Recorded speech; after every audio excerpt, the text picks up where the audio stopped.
윤석열이 이번 주 나온 여론조사 사관왕했습니다. 사관왕. 금요일 날 나오는 게 한국갤럽이잖아요. 지지도 조사. 윤석열 직무수행 긍정평가 49%. 한 주 사이에 4% 하락. 갤럽은 전화 면접이에요. 상담원이 직접 물어봐요.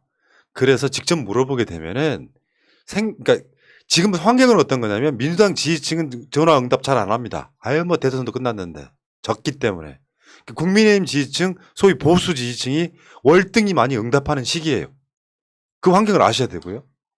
전화 면접이다 보니까 어떤 사람은 노골적으로 윤석열 싫다는 말을 못해서 뭐 잘하는 편이죠.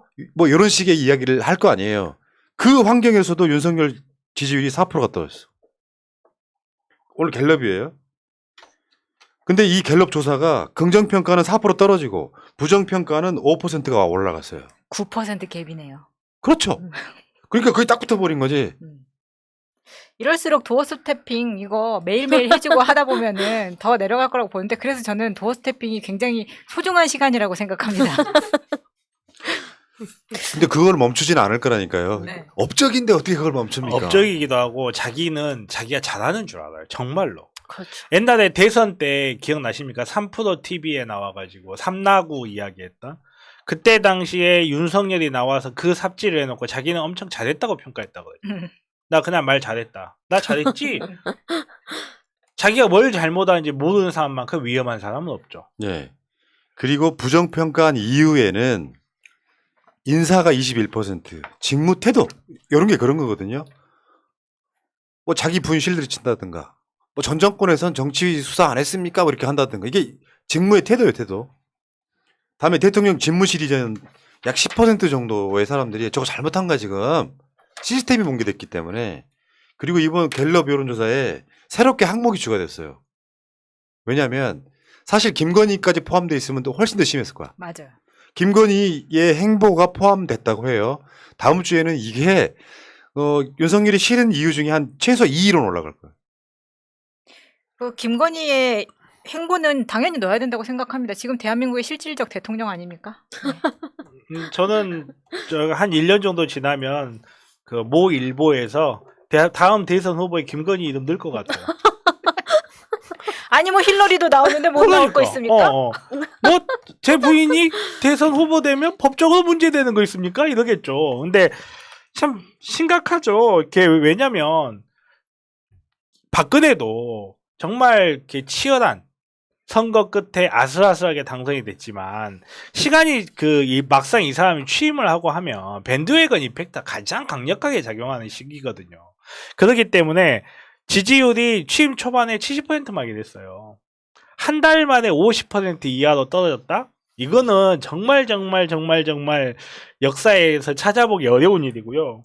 그리고 대통령이라는 자리는 정치적 자리입니다. 그 자리에서 법적인 권한이 변하지 않아요. 대통령이 지지율이 변한다고 해서 법적인 권한이 변하는 건 아닌데 법적으로 할 수 있는 거 할 수 있고 못하는 건 못해요. 그런 거 아닌데 정치적 지지율이 뒷받침이 되지 않으면요. 밑에 공무원들이 안 움직여요. 그리고 조선시대 왕들도요. 백성들이 지지를 안 해주면 정책 집행을 못합니다. 조선시대 왕들도 그래, 그랬어요. 눈치 봤죠. 근데 지금 벌써 50% 미만으로 떨어진다? 이런 식으로 좆바가 하면 박근혜가 탄핵이 언제 된 줄 아세요? 지지율 5% 됐을 때 탄핵이 됐어요.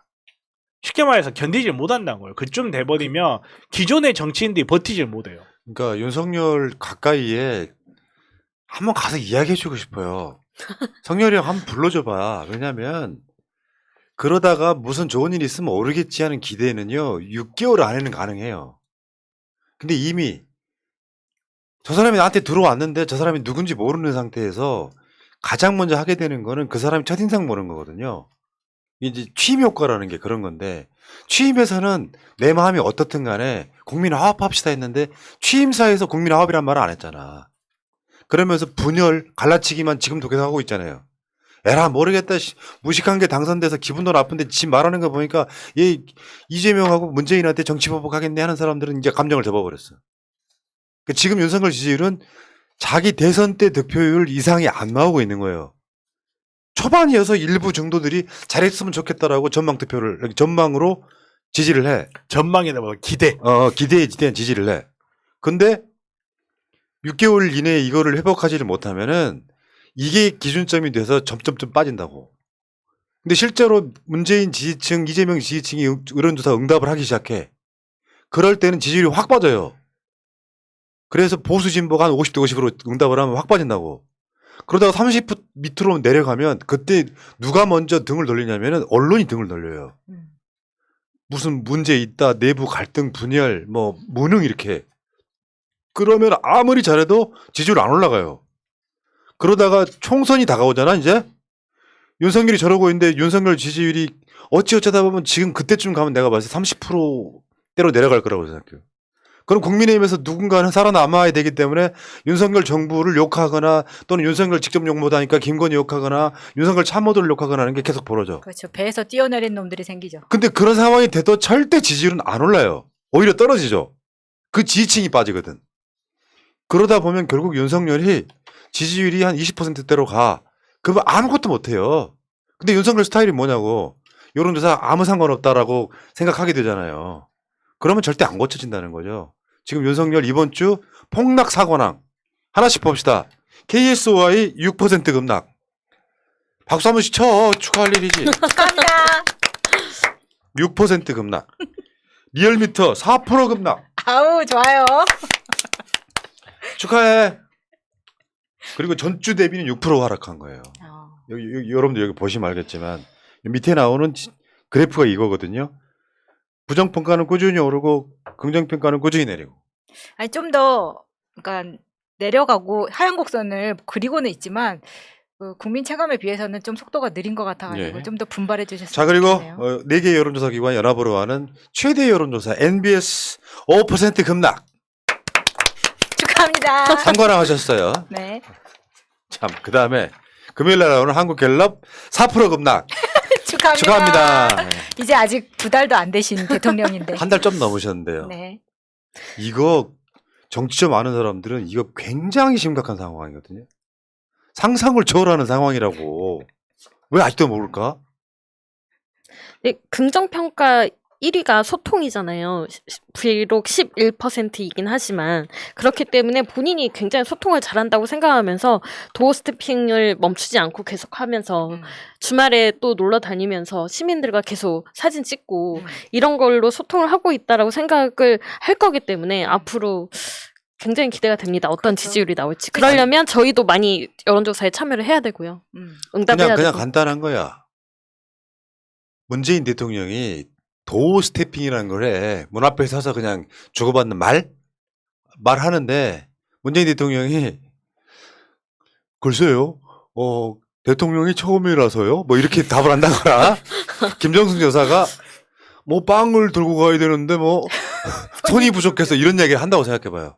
언론이 가만히 뒀겠냐고. 그럼 난리 났죠 지금쯤. 그러니까 대통령이라는 자리는 정치적 상징이기 때문에 말 한마디를 하더라도 심사숙고를 해야 돼요. 심사숙고를 넘어서 내가 무슨 말을 할 건데 이 말이 일으킬 수 있는 파급. 혹시라도 나는 이런 A라는 의미로 말을 했는데 사회의 특정 계층에서 이거를 B라고 받아들일 수도 있지 않을지 하는 검토. 기업인들 저녁에 나 오늘 할 일 없으니까 전화 주세요라고 했을 때 전화 준 기업인과 전화 주지 않은 기업인이 있을 때 이 기업들이 어떤 효과를 불러일으킬지 그리고 그게 나중에 정치에게 어떤 영향을 있을 수 있을지 여기에 대한 모든 파급을 다 계산을 해야 되기 때문에 소통 좋죠. 소통하는 건 좋아요. 소통을 해야 다양한 의견을 들을 수 있으니까. 근데 그 다양한 의견을 듣는 거지 자기의 다양한 의견을 이야기하는 건 소통이 아니거든요. 그 있잖아요. 좋은 대통령이 되는 것. 대통령 후보일 때부터 대통령이 끝날 때까지 완벽한 사람은 없어요. 그럴 수가 불만족스러운 없죠. 게 예. 있잖아. 이재명과 윤석열이 다른 점. 이 지점이에요. 사람이다 아니다?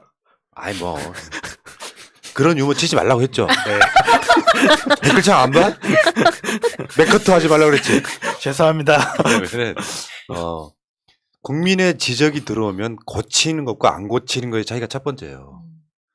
기본소득이 전체적으로 저항이 심하다 하니까 이재명 후보는 국민의 뜻이 먼저다 라고 물러나서 수정을 하잖아요.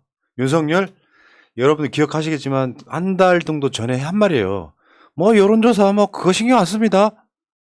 뭐 내가 대통령이 됐는데 뭐 여론조사 신경 씁니까? 그 얘기를 직접 했다고. 이런 자가 어떤 특정 시점에 가면 분명히 무릎 꿇을 날이 와요. 근데 그 무릎 꿇는 게 지는 거라고 생각하는 마인드를 갖고 있어. 이 검사 출신 이 사람은. 그러니까 안 바뀐다고. 안 바뀌면 윤석열 지지율이 오르려면요. 이재명 찍었던 사람들 반 이상은 윤석열을 지지를 해줘야 되는 거예요. 그래도 잘 해봐라. 잘해봐라 그런 감정으로. 그게 안 되는 상태에서 이러고 있단 말이에요. 윤석열 안 바뀌고 그거잖아. 구부러지지는 않고 차라리 부러지겠다 이런 이야기 같은 건데 요건 절개도 이거 아무것도 아닙니다. 아무것도 아니죠. 대통령이 고집 부리면 그때부터는 나라가 망하는 길로 가는 거예요. 남들 말 안 듣고. 근데 뭐 다음 주부터는 김건희까지 넣어가지고 조사를 하게 되면은 더 가파라질 텐데, 김건희 여사의 더 많은 활동을 기대하면서 근데 예. 본인이 영부인 활동을 안 하려고 했었는데 사실 보면은 지금 오빠 미안해 나도 영부인이 이렇게 좋은 건 줄 몰랐어 지금 이거거든요. 너무 좋아 신났지. 예. 기대합니다. 지금 아까 그 4개의 메이저 여론조사를 제외하고 그저 뉴스토마토가 한 여론조사에는 이런 게 있었어요. 정당 지지도 이변, 국힘 추락 민주 반등 해갖고 일주일 새 격차가 11.3에서 2.5% 줄었다는 여론조사 나옵니다. 물론 선거철이 아니기 때문에 지금 민주당 그 정당 지지율이 확 떨어지는 건 아까 말했던 이유예요. 민주당 지지층이 여론조사에 응하지 않고 있다는 건데 그 과정에서도 이런 여론조사가 나온다는 거지. 거의 2.5% 격차가 축소된 거. 선거철이 아니기 때문에 그런 측면이 있으면 요건 다 사실상 85% 이상은 윤석열 효과예요.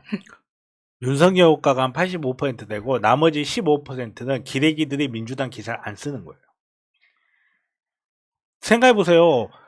다음이나 네이버 포탈에 지선 전에는요. 민주당 기사가 더 많습니다. 다 내부 분란. 어떤 여자 정치인 유사체가 나타나가지고 당 찢어버리는 거. 그런 걸로 포탈 도배해버려요. 그러니까 당 여론이 떨어지죠. 당연히 지지율 떨어지고. 이런 기사를 보면서 그냥 민주당 국민의힘이 정치를 못해서 국민의힘 지지율이 떨어지는 효과도 분명히 있지만요. 민주당이 안 보이니까 민주당이 올라가 보이는 거예요. 그 효과도 분명히 저는 무시를 못한다고 봅니다. 그러니까 윤석열 지지율이 겁나면요. 저한테 연락하시면 돼요. 알려드리려고. 자기 지지율을 올리는 것은 민주당 지지층들이 봤을 때 윤석열 싫어했지만 정치 잘하네라는 느낌을 받으면 그때부터 올라가는 거거든요. 사람이라는 게 그래요. 문재인 대통령 배신했던 사람이지만 지금 김건희가 하는 행보가 그런 거 아니에요? 윤석열 얘는 정치보복 해야 된다고 말하고 있는데 김건희는 지지율을 올리려고 봉화를 가고 한덕수는 지지율을 올리려고 양산의 평산마을을 갑니다. 그럼 뭐 하냐고요. 본인이 다 까먹고 있는데. 그래서 국민들 모두가 할 수 있는 정책을 하는 것이 그게 통합행보지. 아까 말한 것처럼 뭐 취임해가지고 한 달 만에 4개 업적이 10가지인데 그게 빵 사러 간 거. 대통령이 빵 사러 가면 소통이냐고요. 그니까요. 교통체증 유발하는 거지. 거기 가서 뭐 민원이라도 하나 들어줬으면 모를까 그런 소통은 전혀 그냥 없었거든요. 집권하에서 통치하는 거잖아 그거는. 이것도 전혀 모르는 자가 대통령실에서 그걸 업적이라고 내놓고 있어. 10가지 업적. 진짜 업적은 이거 없어가지고 빵 사러 간 게 업적이야 이씨. 오죽이 업적이 없었으면. 원래 업적들 다 깨줄게. 뒤에 유죄가 다 그렇게 돼 있어요. 이야기 여기까지 합시다.